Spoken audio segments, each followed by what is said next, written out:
नमस्कार दोस्तों, narco test में पुलिस को बहुत बड़ी कामयाबी हासिल हुई है आफताब से।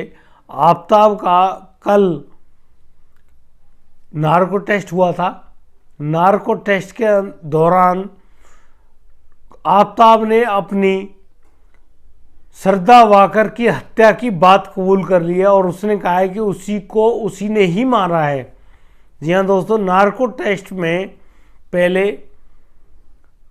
जो आफताब है उसको लाया जाता है हॉस्पिटल, अम्बेडकर हॉस्पिटल में। फिर उसको एनेस्थेसिया दिया जाता है और बेड पर लिटा दिया जाता है।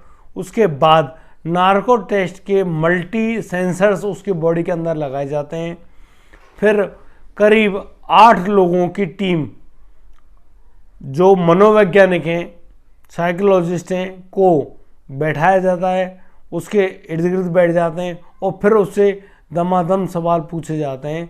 उन सवालों का आंसर देते हुए आफताब बताता है कि उसी ने ही श्रद्धा वाकर की हत्या की है और उसी ने उसका गला दबाकर हत्या की थी, क्योंकि वह श्रद्धा उस आफताब को बबल ऐप द्वारा और ज़्यादा लड़कियों से संबंध बनाने की कोशिश करता था, तो श्रद्धा वाकर उसको मना करती थी। इसी कारण वह काफ़ी गुस्से में था।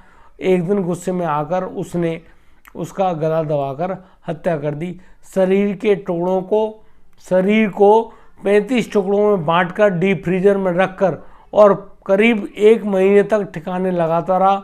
वह बताता है कि उसने शरीर के अंगों को जंगल में फेंक दिया और सर के बारे में भी बताया कि उसने सर को एक तालाब में फेंक दिया है, जहां पुलिस उसकी जांच कर रही है। उसने पुलिस को कुछ भी झूठ नहीं बोला है, पुलिस को सारी सूचनाएं दी हैं।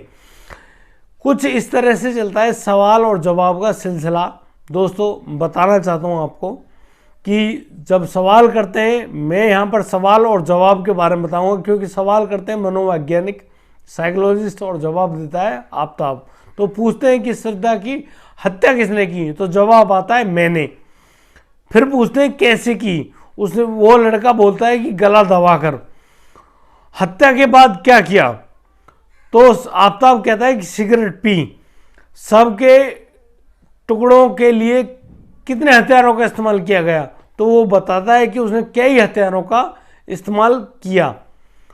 वह गुस्सा क्यों था, मनोवैज्ञानिक उसको पूछते हैं वह गुस्सा क्यों था, तो वह जवाब देता है कि दूसरी लड़कियों को डेट करता था, इसीलिए श्रद्धा वाकर उससे लड़ाई यानी कि झगड़ा करती थी। साइकोलॉजिस्ट पूछते हैं कि श्रद्धा वाकर का फ़ोन कहाँ है, तो आफताब कहता है कि उसने उस फ़ोन को भी फेंक दिया है। सबके टुकड़े कहाँ फेंके थे, तो जवाब देता है कि सबके टुकड़े उसने जंगल में फेंके थे। हत्या में कोई और भी शामिल था क्या, तो वह कहता है कोई भी नहीं शामिल था। उसने कहा कि श्रद्धा का सर कहाँ पे है, तो आफताब जवाब देता है कि मैंने पुलिस को सब कुछ सच में बता दिया है। जी हाँ दोस्तों, ऐप के जरिए लड़कियों से मुलाकात करता था आफताब।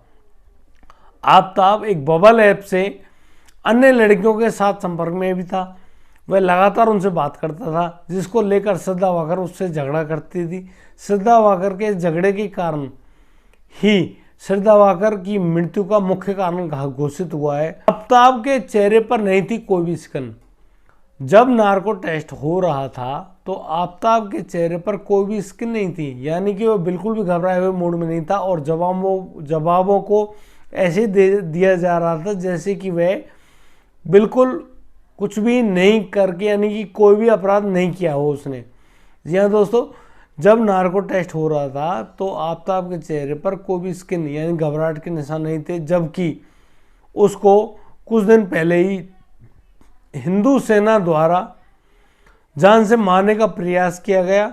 जब वह पुलिस वैन में बैठा हुआ था तो हिंदू सेना के कुछ सदस्य आकर उस वैन को रुकवा लेते हैं और तलवारें हवा में लहराते हुए उस वैन की तरफ बढ़ते हैं और उन्होंने वैन का दरवाजा भी खोल दिया था, जिससे पुलिस की जान पर बात बनाई।